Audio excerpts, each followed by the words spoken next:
Assalamualaikum warahmatullahi wabarakatuh. Perkenalkan, nama saya Anisari Rahayu dari Prodi Diplomatika Keperawatan Universitas Sultan Ageng Tirtayasa. Pada video kali ini saya akan menjelaskan tentang standar operasional prosedur dari perawatan luka bakar atau kombustio. Dimulai dari pengertian tindakan perawatan luka, di mana tindakan keperawatan luka itu adalah suatu tindakan keperawatan yang bertujuan untuk membersihkan luka dengan tindakan yang steril. Adapun kebijakan dari tindakan perawatan luka itu sendiri, di mana untuk pasien yang mempunyai kerusakan integritas kulit dan jaringan.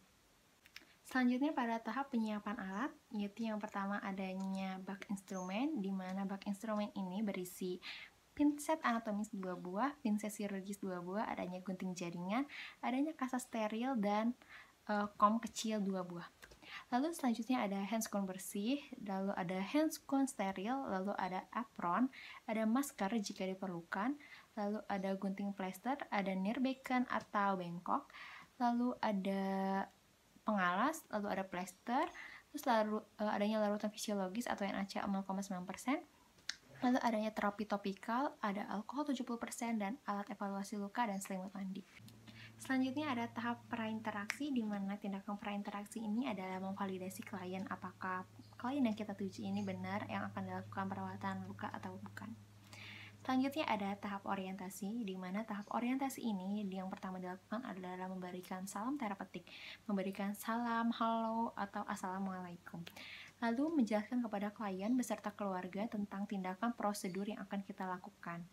Lalu menjalin pemenuhan kebutuhan privasi klien dengan cara menutup tirai, menggunakan selimut, lalu mengatur ketinggian tempat tidur yang nyaman untuk klien. Selanjutnya ada tahap kerja, di mana tahap kerja yang pertama adalah mencuci tangan 6 langkah.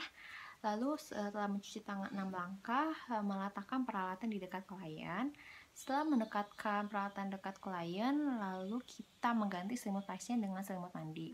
Nah, setelah itu kita beritahu klien untuk tidak menyentuh luka atau menggaruk-garuk karena itu bisa membahayakan.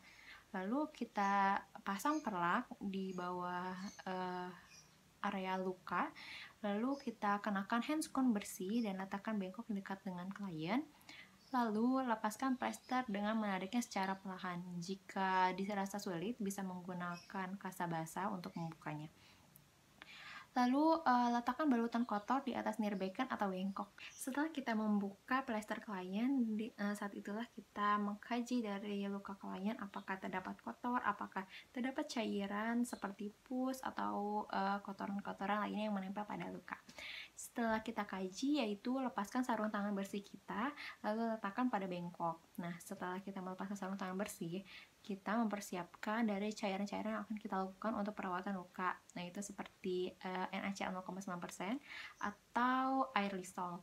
Nah, setelah itu kita cuci tangan lagi 6 langkah. Setelah mencuci tangan 6 langkah lagi, kita kenakan handscone steril. Nah, setelah menggunakan handscone steril, bersihkan area luka dengan larutan normal salin atau NaCl untuk membersihkan eksudat-eksudat menggunakan kasa. Lalu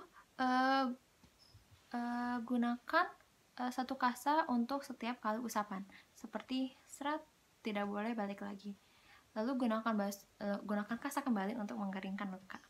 Lalu setelah mengeringkan luka, dirasa luka sudah cukup kering, oleskan terapi topikal untuk mempercepat penyembuhan luka menggunakan lidi kapas.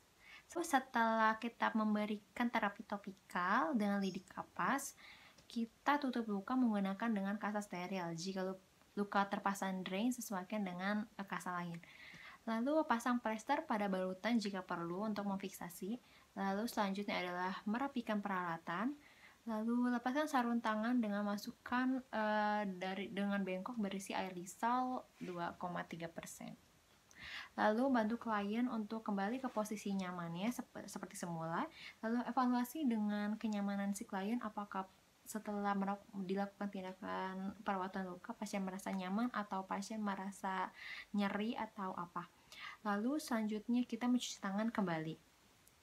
Selanjutnya setelah kita mencuci tangan, kita melakukan tahap terminasi, di mana tahap terminasi ini adalah kita mengevaluasi respons serta toleransi klien selama kita melakukan prosedur. Lalu kita mengevaluasi kebutuhan frekuensi ganti balut untuk kedepannya. lalu mengevaluasi tanda-tandanya alergi terhadap plester, lalu mengevaluasi adanya tanda-tanda infeksi, adanya cairan luka dengan karakteristiknya. Lalu dari tahap yang terakhir ada tahap dokumentasi, di mana tahap dokumentasi ini cukup penting untuk mencatat penampilan luka atau karakteristik drainase, lalu mencatat jenis balutan yang digunakan, lalu mencatat respon serta toleransi klien selama dan setelah prosedur. Sekian penjelasan saya tentang standar operasional prosedur perawatan luka bakar atau kombustio. Kurang lebihnya mohon maaf. Wassalamualaikum warahmatullahi wabarakatuh.